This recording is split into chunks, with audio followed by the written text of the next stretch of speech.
making our Christmas memories. I've been working so much lately, I can barely find the time to sleep. Yeah, I spend my time running around, keeping people pleased. But this is my favorite holiday. It's a chance to start over new. 'Cause I missed you so I'm letting go of everything but you. These are the good times with you. Baby, this year it's just gonna be you and me. Hang by the fire and chill. Isn't this how it's supposed to be? Making our Christmas memories. Oh, and I've been longing to hold you close. Forget about everyone else. Isn't this how it's supposed to be? Making our Christmas memories. Oh, oh, la da da da, oh, oh, la da da da, oh, oh, la da da da. Making our Christmas memories. I've been wrapping presents for you. I've been hanging marbles in the tree, and I've lit my house with Christmas lights. So you should come back home to me. And when we wake up in the morning, I'm gonna play those carols that you love. We'll be singing all the melodies until the sun comes up. These are the good times with you. Baby, this year it's just gonna be you and me. Hang by the fire and chill. Isn't this how it's supposed to be? Making our Christmas memories. Oh, and I've been longing to hold you close. Forget about everyone else. Isn't this how it's supposed to be? Making our Christmas memories. Oh, oh, la da da da, oh, oh, oh, la da da da. Making our Christmas memories. Yes, these are the good times with you. Don't even care what we do if I spend it with you. Just you and nobody else. It's so good to see you again, to see you again. Baby, this year it's just gonna be you and me. Hang by the fire and chill. Isn't this how it's supposed to be? Making our Christmas memories. Good morning and happy Vlogmas day 2. So I've had some really lovely comments from Vlogmas yesterday. Basically a quadruple. I honestly thought that you wouldn't really be that interested because I didn't get up too much yesterday, and yeah, but it seems you all really enjoyed it, so that's good. Anyway, right, so today I'm heading off to work, as you no doubt have already guessed. Oh, that's my bag that's very heavy on my seat that the car thinks is a person sat on there, so he's telling it to have its seatbelt attached. Right, yes, I'm heading off to work again. It's very dull and dreary this morning, but it's not as cold as it was yesterday. Oh, it was freezing cold yesterday morning, but I'd much prefer the crisp, cool mornings. I've heard we are getting some snow later this week, which is really exciting because I love snow, absolutely love it, and I wish we could get snowed in all the time. Anyway, we've just had some sort of breaking news this morning. That the UK have approved the first coronavirus vaccine. And I'm going to be totally honest with you guys, I don't know how I feel about it. And this is me talking personally and not as a health professional. I guess the health professional in me wants to say you absolutely must have it because of the devastation it's caused, and you know, it's our only route out to a normal life again. And I know that the MHRA, which is our regulatory body in the UK for all medicines and medical devices, would not approve this vaccine if it wasn't safe. So that is what the health professional is telling me. But there is that little bit of me, like lots of people, I guess, that is still thinking it's been very quick, and do we know if there's going to be any long-term side effects? We don't know. So there's just that little niggle there. I am not an anti-vaxxer. I know some of you may be, and that's fine. Everybody's entitled to their own opinion. But I know scientifically the massive impact vaccines have had on improving people's health, and I've seen the devastation that it causes when children don't have vaccines. I've nursed those children in intensive care in my nursing life, so I know what a lack of vaccines for common illnesses can do. But yeah, there's just that little bit of me. I mean, the absolute realist in me and the health professional in me knows that the reason this has been done so quick is because every country in the world has thrown billions at finding a vaccine, and it's all the focus has been on that all year, and that's why it's been done this quick. Whereas I know some people's arguments is that vaccines normally take years to develop, and that's absolutely true, but the reason for that is because there isn't money being thrown at it from every corner of the globe, and because there's not the same urgency, so to speak, because obviously in normal times we're not in a pandemic, and yeah, other projects that ordinarily would still be going on while they're searching for vaccines for other routine illnesses, other projects are all on hold at the minute because every country's focus, every scientist's focus is on this disease. So that's why it's been done very quickly. So yeah, it's just, I don't know, I've just waffled a lot about that, haven't I? And as I say, everybody is entitled to opinions. All I would say is please research the facts rather than gossip and Facebook posts and the man down the pub, that kind of thing. Anyway, moving swiftly on, let's get back to Vlogmas. I've been reading a few of your comments, as I mentioned, from yesterday's vlog, and yeah, Martin is an amazing chef. I think I've mentioned this before. He does most of the cooking. I do most of the baking, which I don't bake very often now because I would just eat it and gain weight. So but yeah, he cooks mostly. The main reason for that, well, there's a few reasons. The main reason is he's usually in before me now anyway, so he can get started on tea, which I will come to that in a second. But also, he enjoys it. He enjoys cooking. I don't enjoy cooking. I find it a real chore. If it was just me, I think I would probably just live on beans on toast because I can't be bothered. I'm just not interested in cooking at all. Yeah, so that's the reality of it. Yeah, somebody else mentioned, why do we call tea supper? Okay, so I'm a Yorkshire girl, as you know. Martin's a Yorkshire man.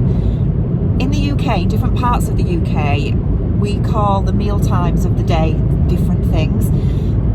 People from down south generally call tea what we call tea, which is what we eat in the early evening. They tend to call that dinner. And the meal time that generally happens at midday, people from the south of the country tend to call that lunch. But where we're from, in Yorkshire, we obviously call breakfast. Lunchtime, we usually call dinner time. Yeah, that's our dinner. And then tea time or dinner time, the sort of 5 p.m, 6 p.m. meal, we call tea, because that's what we call it. Supper to us in Yorkshire is what you have before you go to bed. So if you're gonna, I mean, generally I don't eat before I go to bed anyway, but I did as a child, and we would have, maybe some cereal or toast or whatever before going to bed, and we would call that supper. So yeah, it's just one of those quirks, I guess, of where people are from and what they call different things. But yeah, tea to us is, tea time is 5, 6 p.m, that's what we eat. So yeah, that's that. Right, I'm now stuck behind a tractor. It's, I've had this every day this week, that I'm sure the tractors just deliberately come out at 8 o'clock when it's rush hour, just to slow everybody down that needs to get to work. It's really frustrating. So anyway, today I am at work today. This is the last day this week that I should be driving into work. Tomorrow I should be working from home. I'm saying should because there is always the chance that I'll end up having to go in, but fingers crossed, I should be working from home tomorrow. And yeah, I've got the So Over It the So Over It thing tonight, Zoom thing, when we're making the Christmas decoration thing, whatever it's called. My memory is just shocking at the minute. I think I've got so much going on in my head that I can't function properly half the time, and I can't remember things. Been thinking about Christmas, and you know, tell me, you guys, what you're all doing for Christmas. Are you having family members over? I mean, I don't know, obviously you're from all over the world and rules are different in different countries, I guess, but you know, let me know what plans you have for Christmas Day. We are, well, Bronte's coming home. She is working the night shift Christmas Eve, and so that means that Martin is going to get up very early Christmas Day morning to drive down to Leicester to pick her up and bring her home. And she's going to be home with us for about 4 or 5 days, I think, after that. So we're having Christmas Day, just the 4 of us on Christmas Day, and then Boxing Day we're bringing my dad over to spend the day with us. I think he's spending the day with my brother on Christmas Day. So I think I mentioned last week in one of my weekly vlogs that our lockdown has ended today, actually, and the country is now split into different tiers of varying degrees of rules and restrictions. We have gone into tier 3 because our entire county, which is one of the biggest counties in the UK, actually no, that's not quite true, because we're in East Yorkshire, and Yorkshire is split into 4 sections: north, south, east and west. As I've mentioned before, we're just on the border, but our council is classed as East Yorkshire. So that means East Yorkshire is in tier 3, which is the highest tier, and so we're in tier 3. Whereas if I just go, like now, just been talking to you, I'm now in West Yorkshire. They're also in tier 3, but very soon I will be in West Yorkshire. Yeah, ignore that. So what that means for us is that we still cannot meet anybody inside each other's houses. We can't go into other people's houses at all. All our restaurants and cafes and pubs are all closed still, unless for takeaway, but we don't eat takeaways anyway, to be fair, not very often. And yeah, so that means we still can't go and see friends and things. I think we can meet up outside. Having said that, they said they're going to review it in 2 weeks, so we'll see. Yeah, but so, you know, Bronte is in our bubble, and my dad is 81, and he's actually a lot better. I know we had some real difficulties with his health a year or 2 ago, and he's improved a lot over this last 12 months. Now he's in sheltered housing. He seems to be happier, more settled, and yeah, he's a lot better. And the problem we've got at the minute, obviously, is I don't want him spending Christmas on his own. He's formed a bubble with my brother, because my brother lives about 5 minutes drive away from him now, and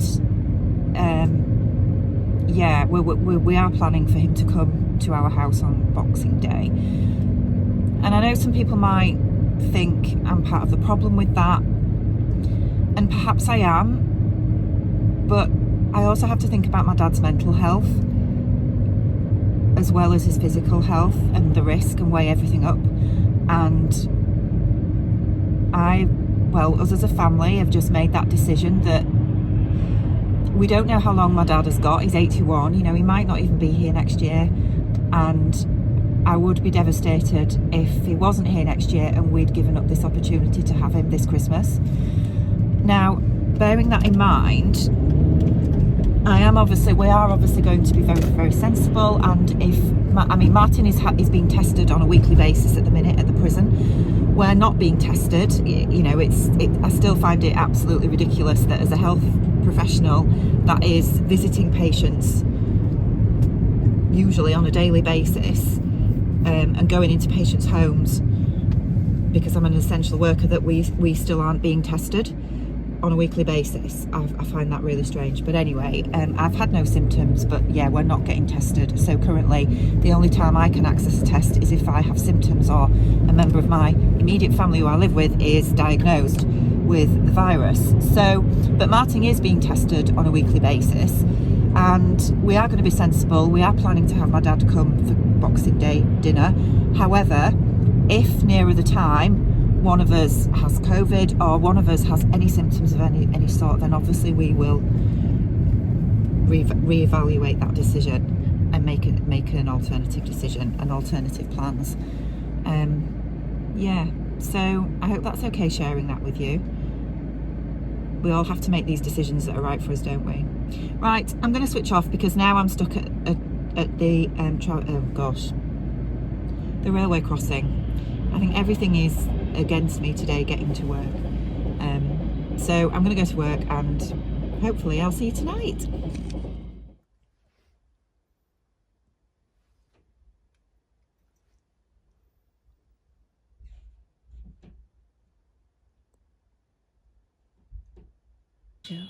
Right, so I'm home from work and this is the Sew Over It Big Sew. So you can just see me waving there, and Lisa is just there. 7.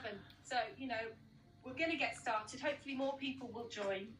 So I'm going to talk you through how we're going to try and work. Right, so I'm going to get on with the garland sewing, and we'll see what happens, see what it turns out like. I'll see you later. Right, so I thought I would show you the results of the Sew Over It Sew Along tonight. So I've brought them all downstairs and it's been a really nice night actually. There was 127 people on the call, which was really cool watching everybody sew. So I have done grey with sequins, teal with little daisy chain stitches, and then white with sequins, grey with little beads on, and then teal with sequins, and grey with little daisy stitches and little beads on there as well. And then I've got some little pom-poms that I've dug out of my stash that are in teal, white and pink, which will go in my room.